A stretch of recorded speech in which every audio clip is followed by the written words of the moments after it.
ఎల్లమ్మ తల్లిని చూడాలయ్యా, చేతులెత్తి దండమెట్టాలయ్యా. మైమగల్ల తల్లి ఎల్లమ్మంట, మమ్మేల మన ఇంటి ఇలవేల్పంట. అరేరే అమ్మ రూపు చూడరా, ఓ కొడుక మల్లయ్య, నా కొడుక మల్లయ్య, భక్తితోని మొక్కరా. అయ్యయ్య మా అయ్య ఎల్లమ్మ కథను ఓ పరి వివరించి చెప్పరాదయ్యా. ఏడ పుట్టెనో ఎట్లా పెరిగానో ఎల్లమ్మ తల్లి ఎవరి బిడ్డయ్యా.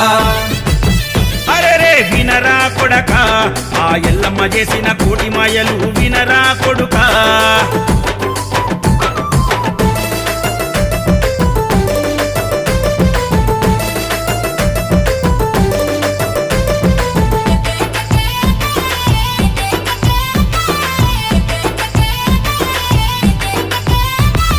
శివయ్య గౌరమ్మ గారాల బిడ్డ, చూడ సక్కని తల్లి ఎల్లమ్మ బిడ్డ. ఆ మునిరాజు జమదగ్ని ఇల్లాలు తల్లి, లోకమాతగా నేడు ఏలుతున్నది. ఎన్నెన్నో బాధలు పడ్డది, ఆ ఎల్లమ్మ కష్టము తలుసుకుంటేనే గుండె నిండా సేరు.